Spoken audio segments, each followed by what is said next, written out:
We know what you've come for, and now we're going to give it to you. You're listening to the No Such Thing podcast.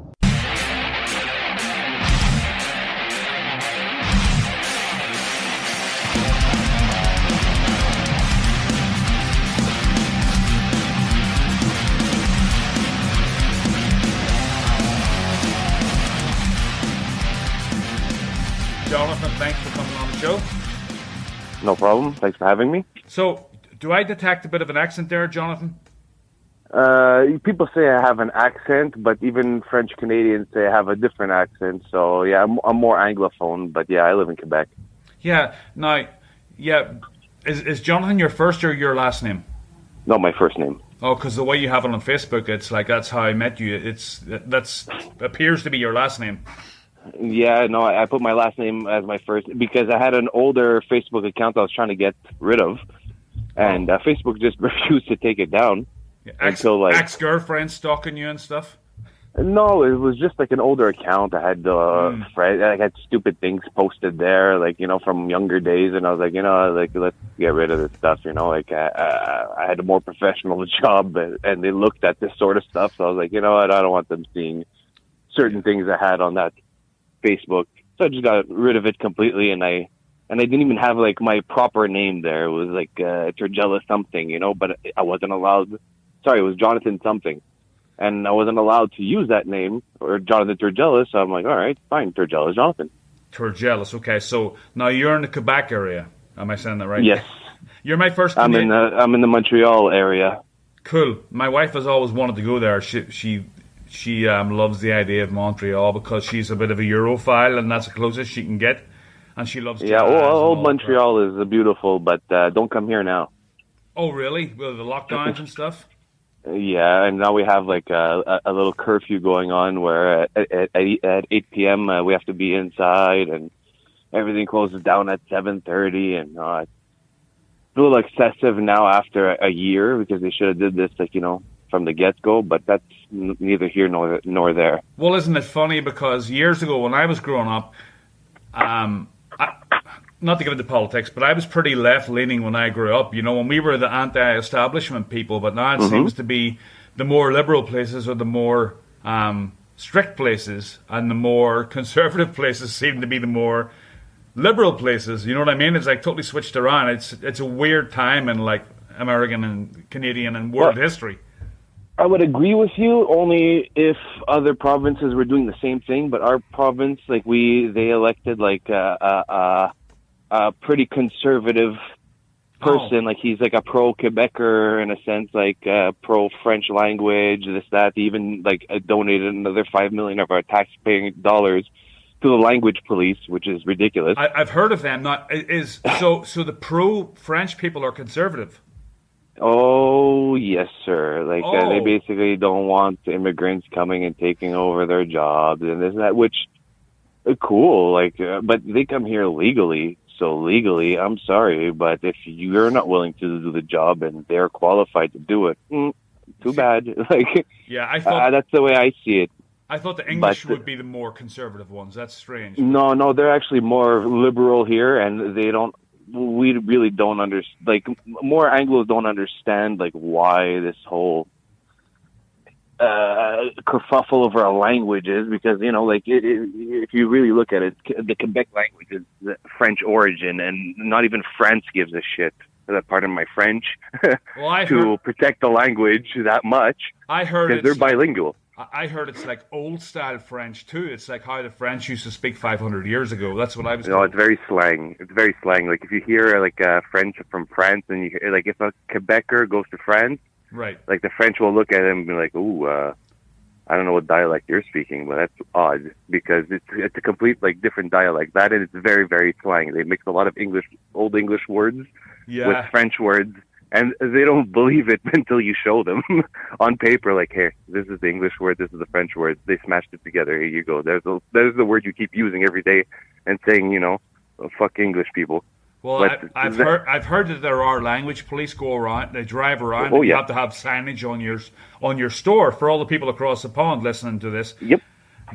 people drive around. There's a language police that does drive around, and you have to have the French sign bigger than the English sign, right? Or something. Yes, but now they're cracking down on most. It's a very political thing. They're cracking down on all the small businesses because they're mostly immigrant owned, and they're cracking down on them because like stuff like named like Buonanotte, like which means good night in Italian. Mm-hmm. That restaurant's been around for like 60 years.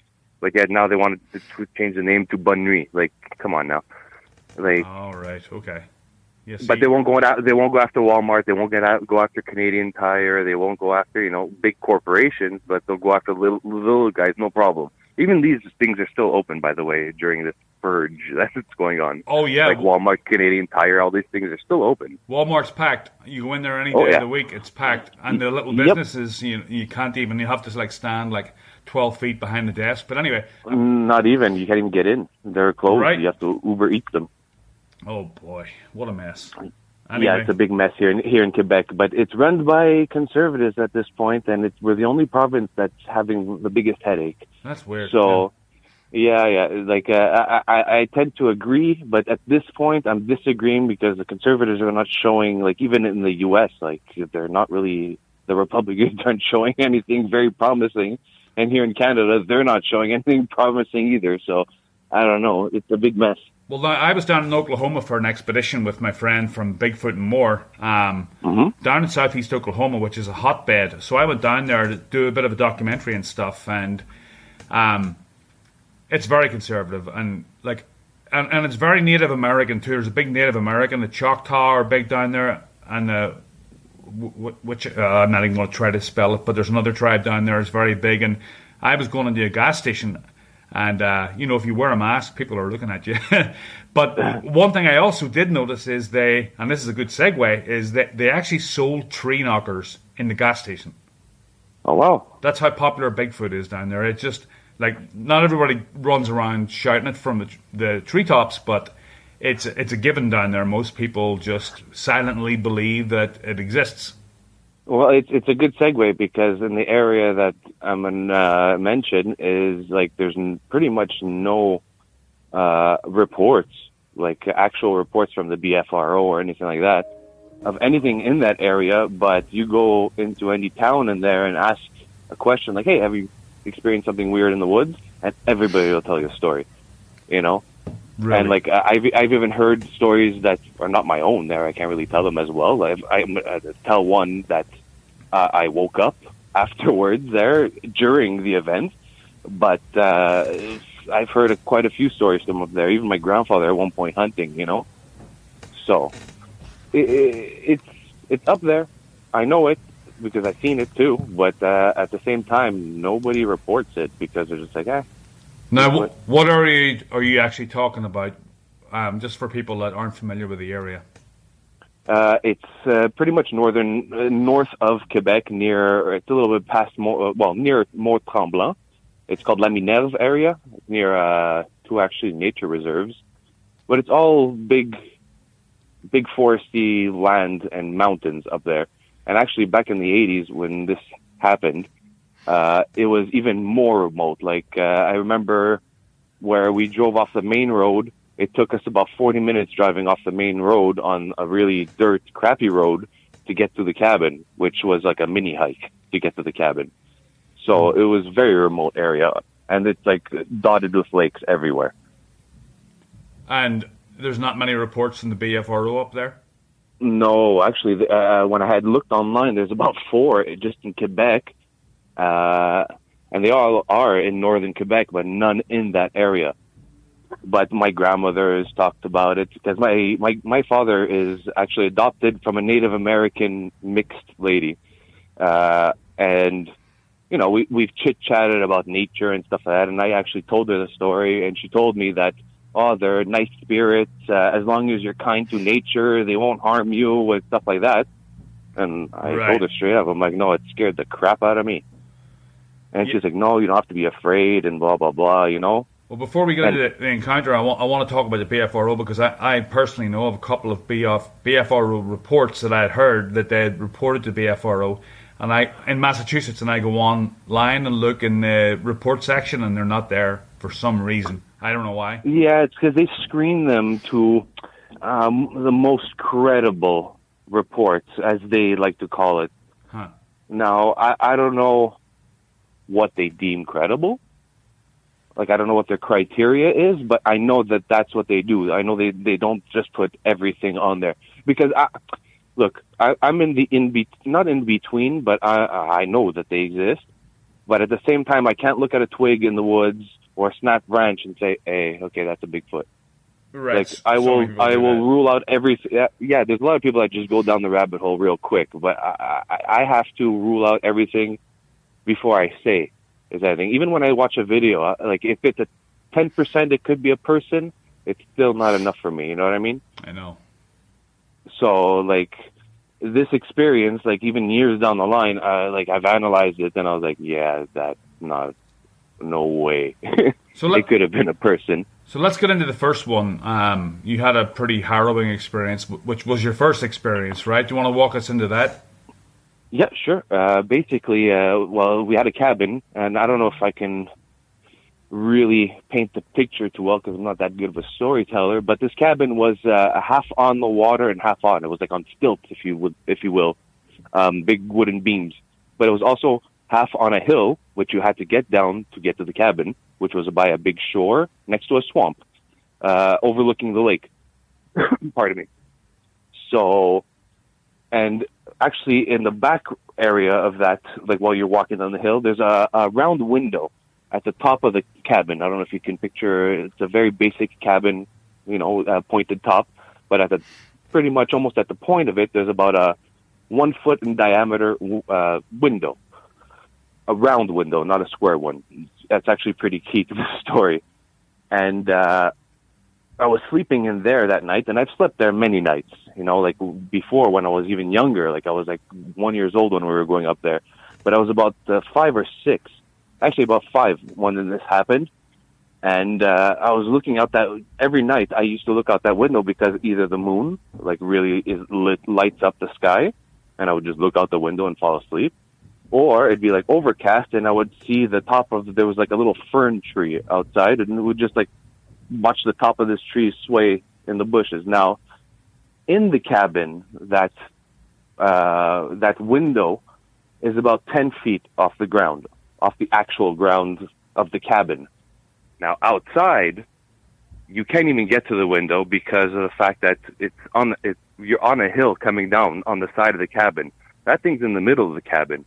You're pretty much going off the ground maybe another 5 feet plus that 10 feet.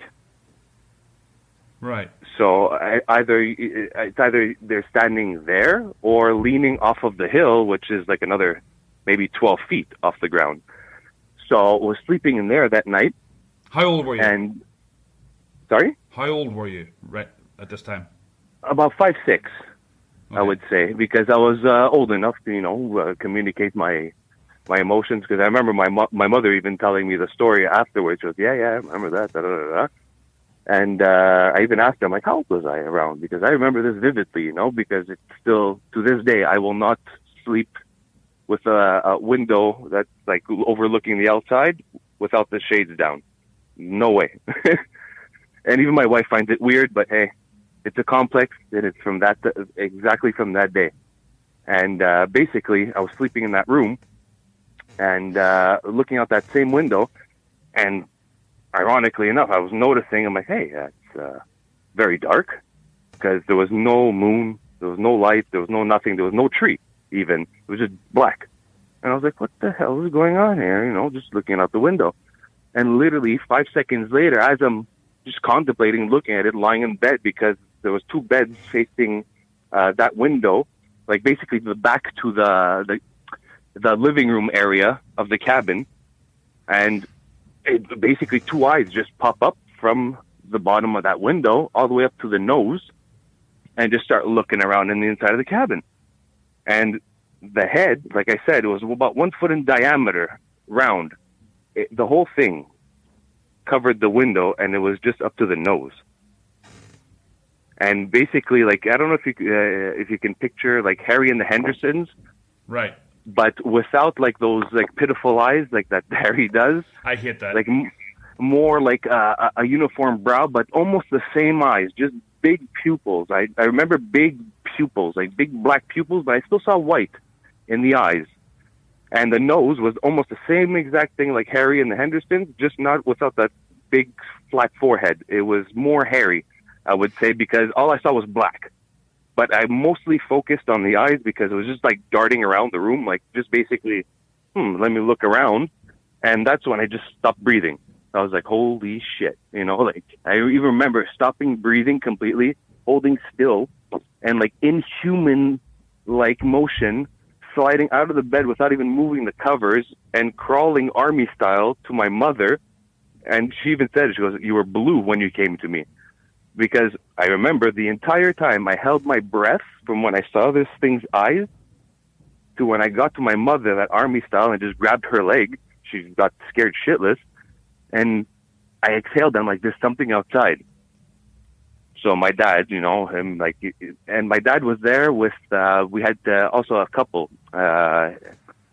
It's his best friend Mario and his girlfriend Christina, which was also, ironically enough, my mother's best friend. And these guys were, tough guys and pranksters as well. But at the same time, they crap their pants up there too. So my dad takes the axe and goes outside. And then he comes back like 5 seconds later and he's like, hey, Mario, I think there's something in the woods. So, and like, at first my mother thinks it's another joke.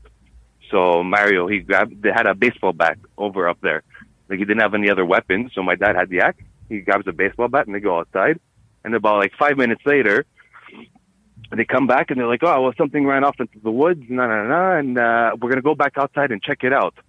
By that time, they weren't scared anymore because whatever it was ran off, and they started banging on the outside of the cabin to trick us. But they were pretty shit. They were crapping their pants because they didn't sleep all night.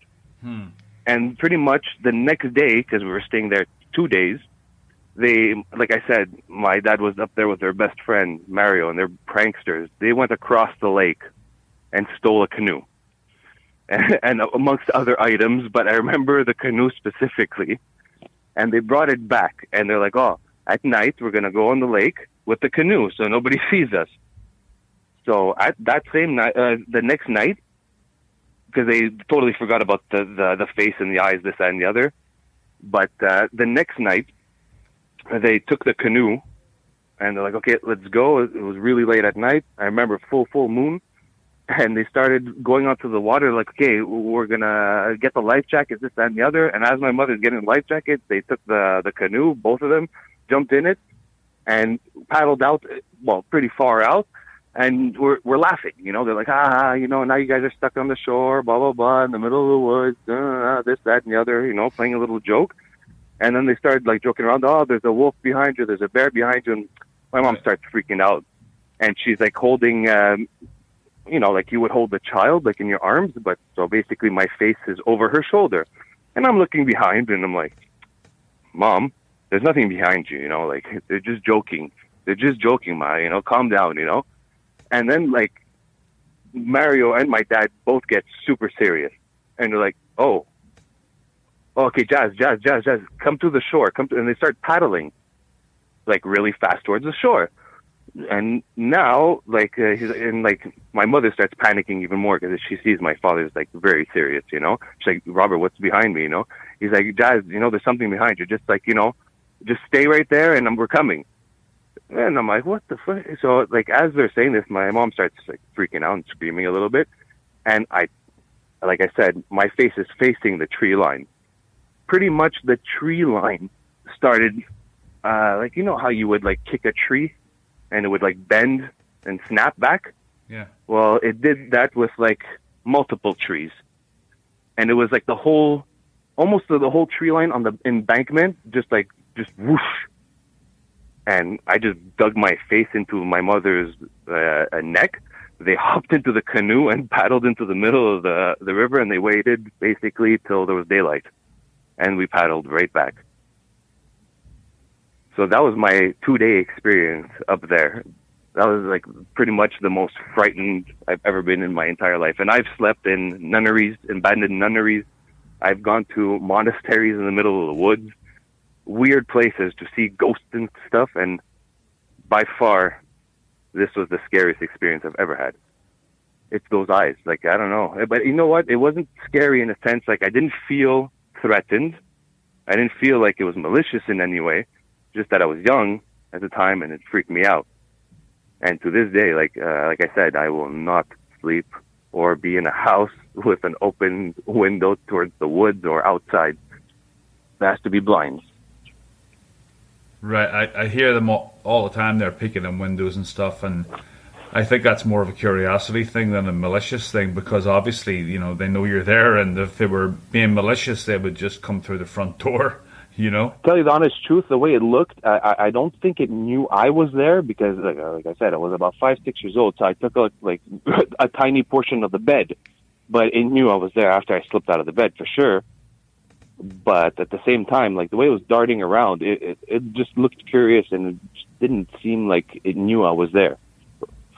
Yeah, it probably knew there were people there because it saw activity that day, and it was just to check it out or something. Oh yeah, in the living room area, there was huge bay windows, like overlooking the lake. Like anybody, even outside, can just see right in. So it could have just easily seen everybody was gathered in the living room, and just not seen me.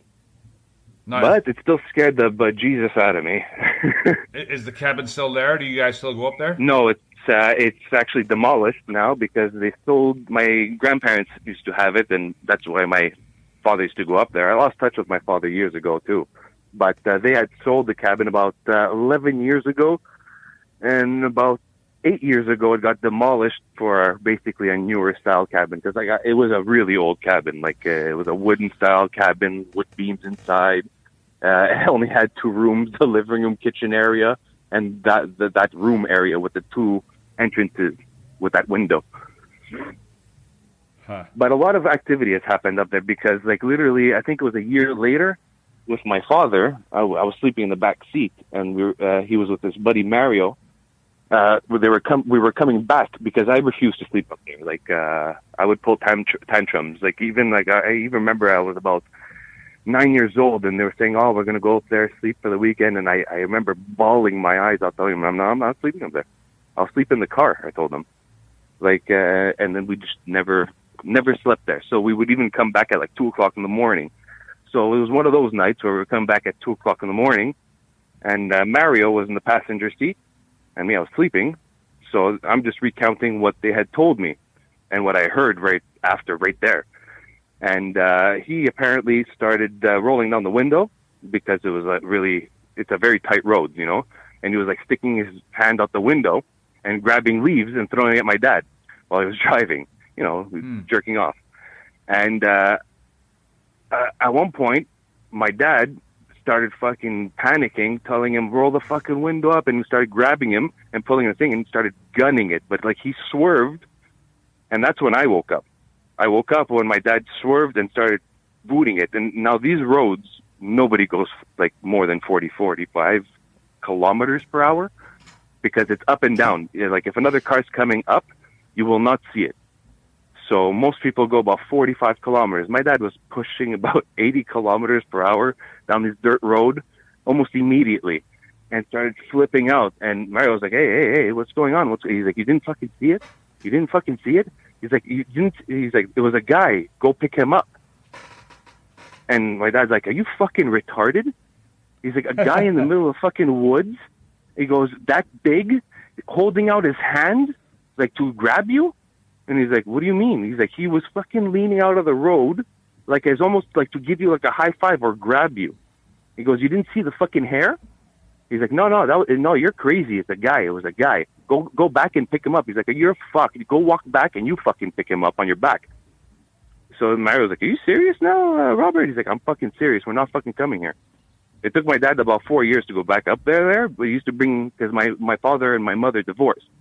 So he used to bring his girlfriends up there for the day, but he never slept back up there ever since that day. So he's the only person that actually saw the person, or supposed person?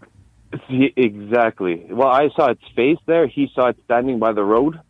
Like, apparently it was by the tree line. Like, it just popped out, like, and was, like, just standing. Like, like a hitchhiker is, like, gonna give you the thumb, but, like, it just held out its hand as Mario was holding out his hand, I guess. Yeah. Like, almost to give him, like, a high five type of thing, but nobody's in the middle of those woods. And it wasn't hunting season because we wouldn't have just been up there. Wow. That and even this, I was about 13 years old. 12 years old. Like I said, my dad used to bring girls up there. They divorced when I was about 10 years old. So one day my dad goes up there with one of his girlfriends that he was dating for a while and brings me along. Again, not to sleep there because both of us refused to sleep there. Even her, she found it weird. But anyways, this is during the day now. And I'm a little older, so, I'm about 13 years old. So I know a little bit, like, okay, this sound is this is that, so I don't get spooked too easy. So, like I said, there was a swamp around the corner, like about 100 yards, if you can picture it, off the shore, like right next to the cabin. So he's telling me, I'll go play outside, Obviously, like, now I'm older, like, I know what that meant, like, it's for him to be alone with his girlfriend.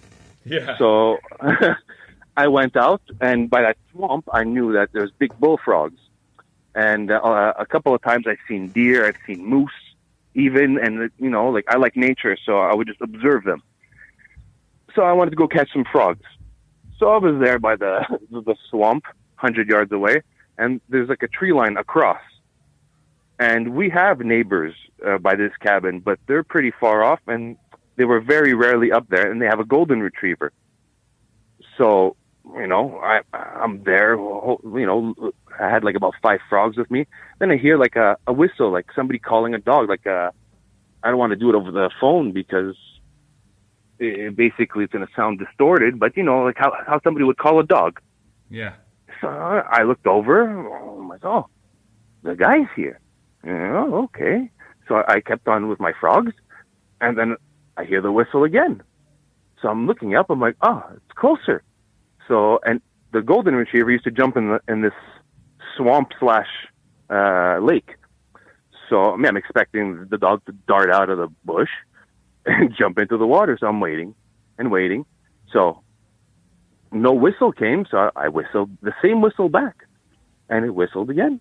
So I was like, oh, that's a little bit peculiar. But I didn't want to freak out, so I was like, okay, I'm just going to take, the 2 frogs that are left here, because the other one started, like, running away. And I took the 2 frogs, and I'm just going to start walking back. So I didn't even run back. I started, like, walking slowly. And as soon as I turned around, it whistled again.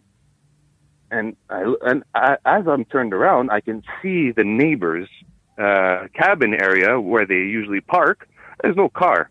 So I'm like, could they be gone and the dog is loose or whatever? Anyways, I'm not going to panic still. So I just walked slowly back to the cabin. My dad was extremely annoyed when I knocked on the door for obvious reasons. And I told him, look, I want to leave, this, that, and the other. Or there's something whistling in the woods.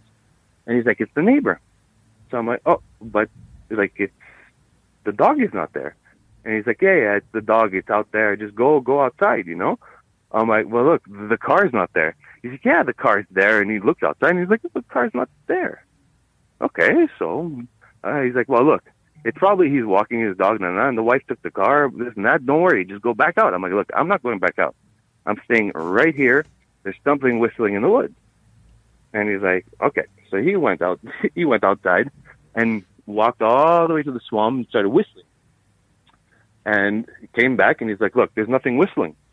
I'm like, look, across the swamp, something's whistling, like as if to call a dog, like just 2 sharp whistles.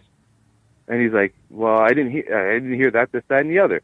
So then he went outside again, a little bit frustrated, lit a cigarette, this, that, and the other, started throwing rocks into the river, this, that, and the other. And then we watched him from the window stop, look over to his right shoulder, look back at the cabin, come back right back in, and literally grab his keys. Okay, we're leaving, guys. And I'm like, well, what's wrong? He's like, nothing. I'm like, but why are we leaving? He's like, because we're just leaving. We're done here. We're just gonna go back. I'm like, oh, okay. And we ended up leaving.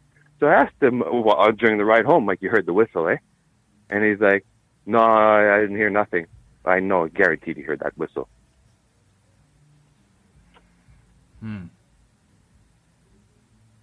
And you're, 15 years old at this point? No, I was 13 then. Right.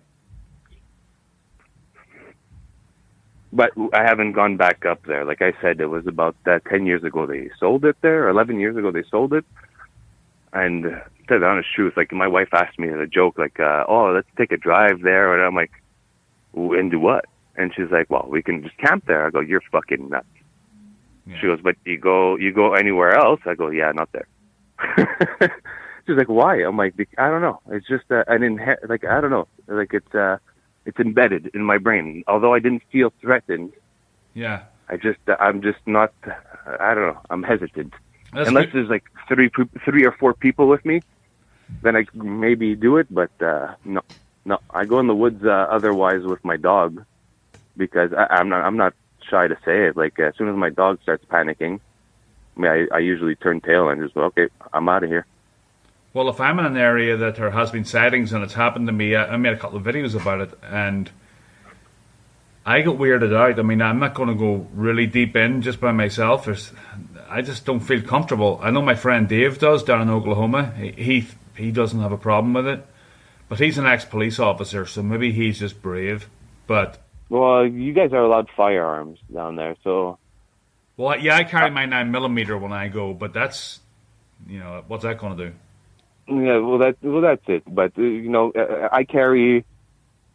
At times, I don't carry much. I carry a small pocket knife when I go locally, but when I go a little bit further, like, I have a cold steel spear, and I have usually a machete, because I'm usually trekking through like pretty dense ferns and stuff like that, so I cut them down. But it's also for protection. You can't have a crossbow or something? Yes, but you need a license for that. I also have a recurve bow, but at the same time, what the hell is that going to do? Like a 65-pound recurve bow, even if I hit him at full pin 30 feet away, it's probably, like, not for anything, but the face didn't even fit in a 1-foot diameter circular window. It'd be like trying to take down a cave troll in Lord of the Rings or something. Oh, well, not that big, but almost pretty much that. Like, you're not going to do much damage to that. And not for anything, but the force to push all those trees. Like, when they were by that shore, I'm sorry, but there's no way. No way. Like, at the time, I was like, oh, it might be an animal. Because I was young, I don't know better. I don't know what's out there, this, that, and the other. Now that I'm older, I'm like, nah, that was like the whole tree line just went whoosh. It could have been even 2 or 3. I don't even know. But they saw something moving around there. I didn't see it because I wasn't really looking, because I was looking at my father in the canoe. But when I looked at that tree line move, oh, no. There's not much we can do here in Canada with the limited things we can take with us in the woods, unless you have a license. But I'm not afraid usually. Like, I go to Algonquin. I go to these places. It's just that area, or that style area, like, there's a vibe of that area. I don't know how to even put it. But when I get that vibe, no, I don't. No, I turn tail. If I'm alone. No, you're part of the expedition group on Facebook, right? Yes, sir. Maybe. And I honestly, but the thing is, I hate to, like, I'm not speaking about anybody specifically, but it's a great group. But I think we're gonna have, like, a lot of people just like sightseeing. If you know what I mean. If you know what I mean, just tagging along, just to be like, okay, I made new friends. I'm here camping, not really doing much research. Right. Well, we'll have all kinds, and that's probably the best way. When I go up there, and I think it should happen. I don't know if it's up there or down here. I'm not too sure we're for the listeners, us in the Facebook group and the Bigfoot Canada page are trying to organise some kind of an expedition when all this COVID stuff's over, and I'm going to be the video guy. I'm going to be taking videos and interviewing people and all that stuff, and whoever else has their own specialities, that's up to them. But I think it'll take all types. I don't mind. Oh yes, that's what I had messaged Ellen on Facebook. But I think she had her message settings off, like asking her that, like on the day before you had posted your thing on Facebook, asking if it was okay to even post that. So I didn't want to step on any toes. But I specifically even said, I'm like, get a mixed batch of people with different skill sets, because ultimately, you have some guy that's really good at outdoor stuff, but yet doesn't know how to work a camera, doesn't know how to, do technological things. Well, then you have somebody that knows a little bit of technology there. Well, they can work hand in hand and do really good things. Another guy that could be a really good tracker. Right. He'd be very, very good. Like, I can't track for shit, but no, me neither. I can hike. I'm very in tune. Like, I've gone many times, and like my ears, I can pick up pretty distinct sounds. Like, that's not an animal, type of thing in the woods. So I have that ear, but I cannot track. I see a track. Is it a bear? Is it a human? Is it this? I will not tell the difference. Right. Well, bear and human, I would tell the difference, but you know what I mean. So, what other experiences have you had since? Since, not much, and I've actively really gone out, but nothing because I'm mostly solo. It's very hard here, especially in Quebec, for like-minded people. Like, in a sense, like, hey, you want to go out in the woods a couple of days and, poke around? And most people say, yeah. And then come time and they're like, yeah, maybe it's not a good idea. Yeah. So, most of the time it's by myself, and I don't really have the, parabolic dishes to listen for ambient sound, or the only thing I have is like an IR scope, like camera. So that's the only useful tool that I pretty much have in my arsenal. That and my dog. Right. But anything recently? No. Other than a couple of whistles, which my dog was completely freaked out of. And she doesn't usually, like, her commands are whistles from humans. Like any human. Like, you can whistle at my dog and she'll come to you. And those whistles she does not want to go to. And we were in Algonquin, near that, actually those two videos that I had posted, we were near there, and basically we were walking around. I didn't hear nothing, which was kind of odd. No, but it's nighttime, so maybe, less activity, but usually there's some sound, and there was nothing sounds, and there was like a whistle, and I was like, okay, that's odd. Because I'm about 2.5 hours away from the trail. Because pretty much there's a trail on the, I would say, the east end of Algonquin. It's not really Algonquin Park. It's just the tree line. And I went in through there, and there's a little trail, and I went up 2 hours into the bush.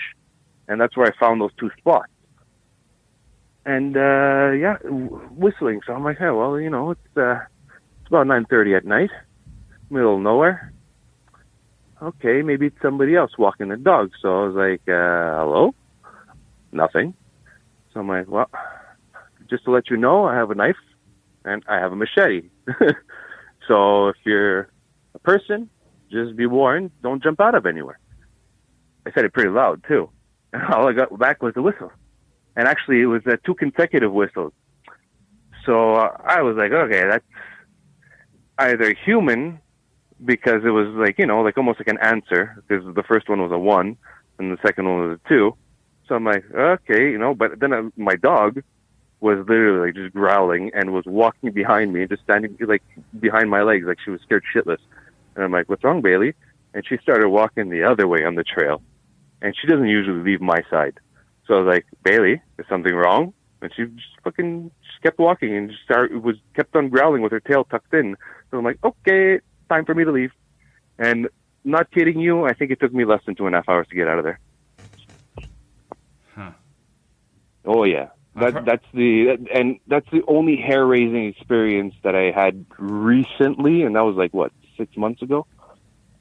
And before that, nothing too. And like I said, like I've gone to abandoned nunneries, I've gone to monasteries, weird monasteries in the woods, and stayed there, and I've never seen or heard anything since. Yeah, I've heard of the whistling thing, though. They do that. I've heard of that down in Oklahoma. They all seem to do that, whatever it is. I heard a couple of vocalizations, and I've heard of it, but I've never heard it. You know what I mean? So, like I said at the beginning, I'm one of those guys in between. Like right. I'm the type of person I can't look at a twig like bent a certain way and saying, "Oh, Bigfoot did that." Like, so I can't really say 100% it was a Bigfoot, but my dog doesn't get freaked out too easily, and neither do I realistically. But we were both freaked out. So I don't know. I go with people's experience too. You know, like I love stories. Yeah, me too. I find stories are one of the better tools in the arsenal because of the fact that you can hear from a story if somebody's bullshitting or not. Well, that's why I do this, because I like to talk to people, and you can tell if someone's for the crap or not. Well, that's it. And like 90% of the people that have had an experience of either shit their pants or had a pleasant experience or had the weird in between. It's, like I communicated with it, man, and I did this. And then you're like, I don't know. Yeah. So I don't know about this whole gifting thing. I mean, I earned a set of caution, and I mean, at the end of the day, it's an 8-foot, probably 1,200-pound creature that is unpredictable. So I'm not going to take any chances, and that's why I don't like going by myself, and that's why I want to do this expedition, because I want at least 3 people there. You know, that's my comfort level. Yeah. But the more, the merrier. You know? Honestly, like I think a guideline should be set in a sense. Like 2 expedition leaders should always be a must. Like no person should be like, all right, guys, I'm organizing something. Who's coming with? Solo. Right. Like I think the rule should be by 2s. Like not, no bumping heads type of thing. It's just that, all right, you want to do this? I want to do this. Okay, expedition leaders in quotations. Meaning these guys are 110% in, but they're considered the expedition leaders, meaning they have to organize who they're getting in there and where they're going to go and what tools they're going to bring with them. You know, like I said, like I don't have parabolic dishes, I don't have this, I don't have that. I don't have a trail cam, but I do have an IR camera that records. I have several handheld weapons that here in Canada are legal. Now, I thought that weapons were legal in Canada. Was that just until recently after that shooting? Well, with automatic weapons and concealed weapons are illegal. Right. So basically, like, it's if you can't even open carry type of thing, because like something that's considered a concealed weapon cannot be an open carry. Right. Well, you can't do that in Massachusetts either, though. I mean, you can't do that here, but you can have a gun. You can conceal carry, though. Yeah, pretty much, but you can't do that here. Like even if you have a license, it has to be locked away. This, that, and the other. You can't even use it for home defense. Oh, right. It's a little ridiculous. You know, you're gonna scare somebody away. Go pow pow. That's all you can do because you'll get convicted. Because in the Michael Moore movie, he made that whole argument. I think it was Bowling for Columbine. He said there was as many guns in Canada as there was in America, yet there wasn't the same levels of violence. And why was that? So that seems to be I think it's a little inaccurate. Yeah, it sounds to be. Yeah, it's just slightly inaccurate. We do have a lot of guns, but the thing is, it's the process. In order to get a gun, you have to go through a bunch of tests. Like in a sense, it's pretty much an aptitude test. And if you're not declared apt, you're not getting that license, and you're not getting a gun. And I do believe in that, like because I don't believe you should be selling like a gun at Walmart. Right. Like for instance, I believe you put it in the rightful owner's hands to people that are gonna respect the gun. But there's a lot of people that don't respect the gun. That's the problem. But then again, when down in Oklahoma, I was down there and I went into a Walmart and there was someone buying a gun. I'm like, Dave, what's the deal with guns down here? He said, as long as you have a driving license, they do a background check. If you're not a felon, you can walk in and buy a gun. And where he lives, I mean, everybody, they're farmers and stuff. They've got like 80 acres of land. They've got like 15 weapons and very low crime rate. Nobody's breaking into your house, put it that way. But then you're going to get some drug addicts and tweakers that have guns that are going to commit crimes. So there's that too. That's the problem. You have to look at the level of like crime rate down there. Like if a city has like 60% crime rate and 40% normal people, well, you're not gonna have less shootings there. You're gonna have more shootings. But a place that have like 20% crime rate and 80% normal people, you're gonna have much less shootings. Exactly. But I had a question for you. Any other other places in the U.S. have you been for Sasquatch research? The only place I've been is recently. I just went to Oklahoma. I just got into this subject the last couple of years, and I've been around locally, just like scouting the area and stuff, and a couple of places that had encounters. But by myself, I just don't feel like going really deep in there and like spending a lot of time because. I'm not 100%. I'm not 100% believer. I can't be because I haven't seen one. Even though I believe people that I've seen them face to face, I still can't say that I'm 100% because there's always that little. I understand you. You're in the same boat as I would be if I didn't see what I saw. But I'm in the same boat still, in a sense. Like I get stuff presented to me, and like I'll throw it out almost within 5 minutes, being like, it looks too much like this, and just because of that, it's out. But something that makes me stop and go, oh shit, it can't be this, it can't be this, it can't be this. So, you always have that thing. But like I said, it's mostly the stories.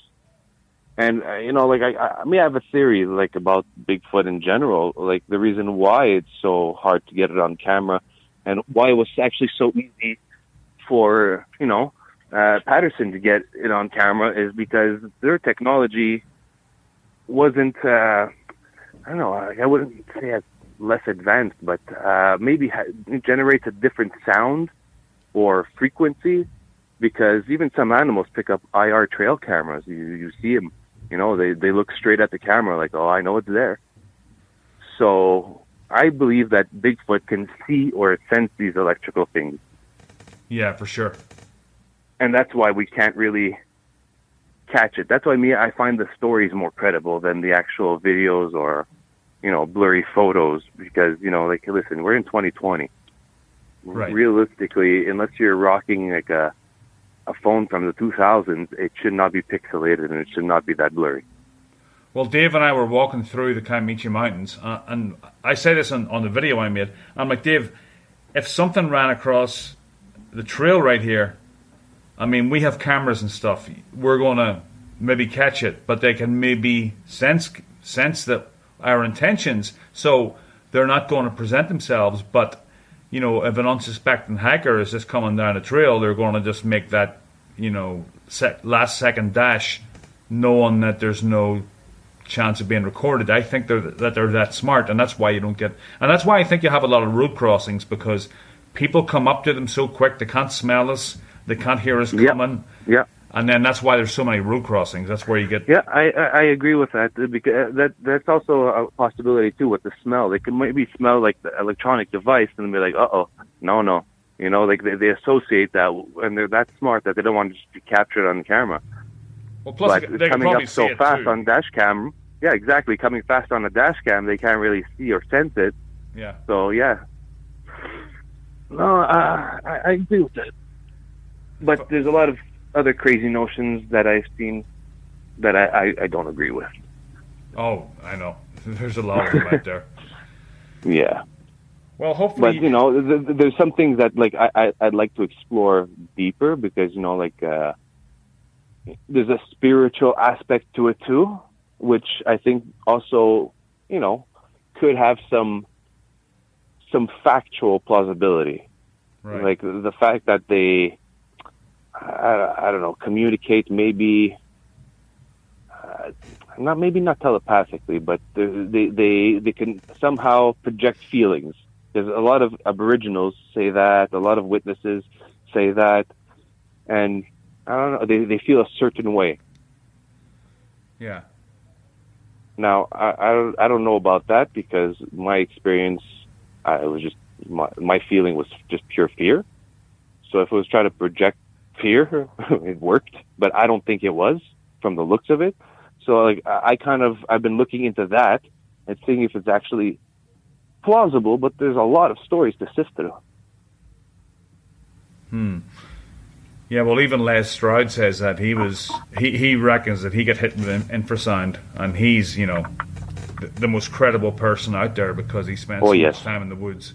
So. Oh yes, I love watching that guy, and he has this almost the same mentality as I do, almost to the T. Like he believes there's something out there. He believes the people because it's either they're lying or they're telling the truth, and unless they're real liars, you know, like you have no choice but to believe them, and the next step is to prove that they're right. Well, and that's where we're at, pretty much, is trying to prove that, you know, there's something out there. I think his famous quote was, "It's not is it, it's what is it." Yeah. You know, there's definitely something there. All these people, I've spoken to people. I've spoken to like police officers and hunters and military people. And I just know that they're not just making this shit up. You know, they're productive members of society. They're smart people. They know they've been in the woods. They've grown up in the southern states and stuff. They know what a bear looks like and shit. They're not just going to make something up just to come onto my dumb podcast. And for what? You know? That's it. Well, look, I've even heard of because we have a cabin in Vermont, like near Swanton, and there's like a big nature reserve there. And I've heard stories coming out of there as well, and like from people that really are just, you know, just sitting around a campfire, just, you know, shooting the shit. Like, oh, I've seen of this, and like everybody's laughing about it, but he's extremely serious and just tells the story, and you know, they're just laughing about it, you know, and it continues on. But I'm like, hey, I saw a Bigfoot, and everybody just laughed it off. Like, is this guy serious? And like, it happened a couple of times, you know, and like that's in Vermont. Yeah, so I don't know. I'm very fond of the story. Where's this area in Vermont? Because I've heard of some place in Vermont that's just in the middle of like a neighborhood, and there's sightings there, and it's really small. Oh, really? It's Swanton, Vermont. It's actually near a big Missisquoi or something like that, the nature reserve. I've actually been in there, and it's quite nice, but I never thought that there was Bigfoot in there, to tell you the truth. But I've heard some stories, and I was actually a kid from Boston, Massachusetts, that was telling the story, and he's like, yeah, big fucker came out and reaching for my car, and I was like, holy shit. Oh. And a couple of other guys were shooting at it in the woods because they thought it was a bear, but it started running on two legs like real fast, and they knew it wasn't a bear, and they're like, holy shit, let's stop shooting. I'm like, you guys shot at a fucking Bigfoot? And they're like, well, we didn't know it was a Bigfoot. At first we thought it was a bear. Well, you're not even supposed to shoot at the bear, right?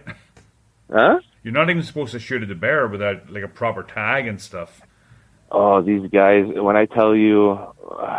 like, I hate to use the word redneck, but when I tell you, like, real rednecks, like, hey, Peter, with that accent, you know, that boss said, hey, Peter, where you going there, Peter? Yeah. So, yeah, these guys were real rednecks. So, yeah, they were shooting at a bear, and then the bear got up on two legs and just bolted. Wow. So they're like, oh, shit. So I'm like, and I'm listening to these guys on this campfire going, what the fuck is going on here? Where am I?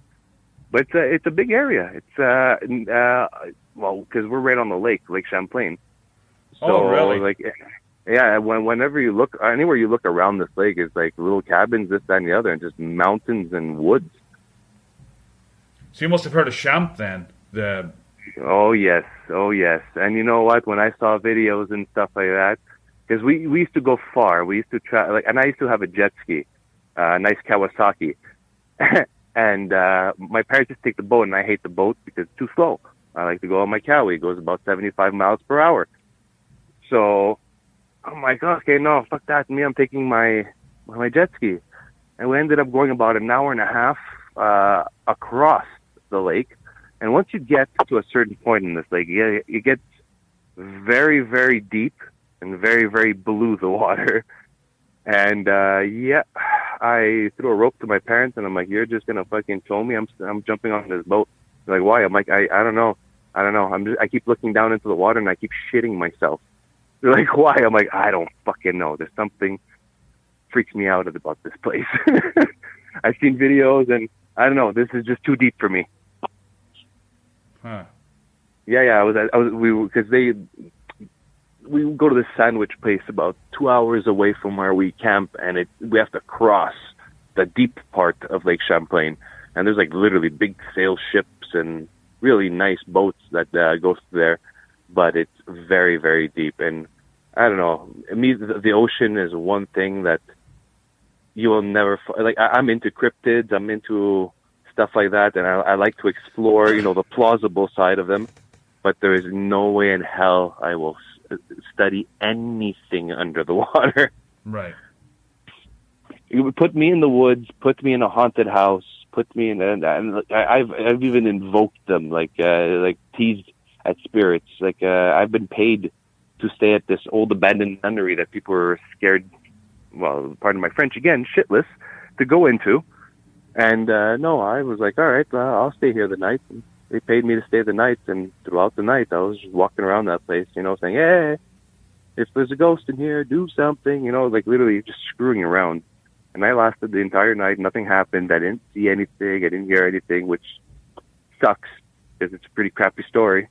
But at the same time, like, I put myself into these positions on purpose, but never going to do something like that for like water. Nothing. No way. You won't catch me on no boat, on no lake, looking for no lake monster. Yeah. I'll go look for aliens before I'll do that. Yeah, I think aliens will be coming to us this year. I have a very strong feeling about that. After 2020, I wouldn't be surprised if Cthulhu himself didn't come out. maybe that's the only thing that'll save us. Well, listen, I'm going to let you go, man, Jonathan, and I hope you come on the expedition.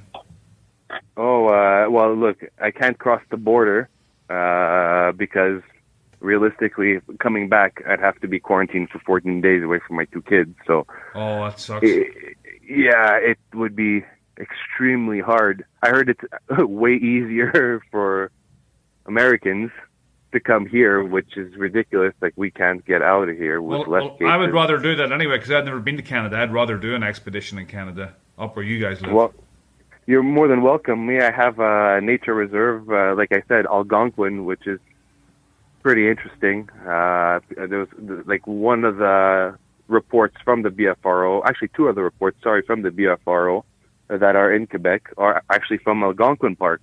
Huh. So I find that interesting, even though the structures I found were really, really, really, really old, about 5-6 years old. I'm sure there's something in there because it's just a really big wilderness. And past that is even more wilderness, it's all crown land.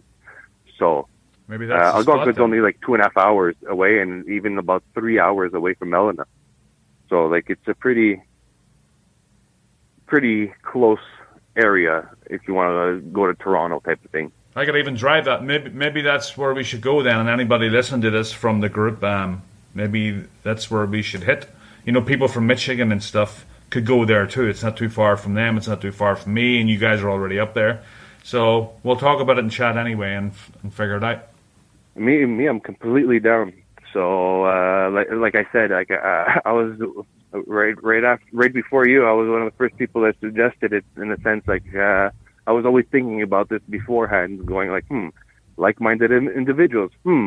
Might as well get together. Like, why not? Like exactly. Even if it's amateur, like it doesn't. it just, even if an amateur catches it on camera, it's still fucking evidence. Yeah, exactly. Even if I go up there and it's a good camping trip with a couple of tree knocks, I'll be happy.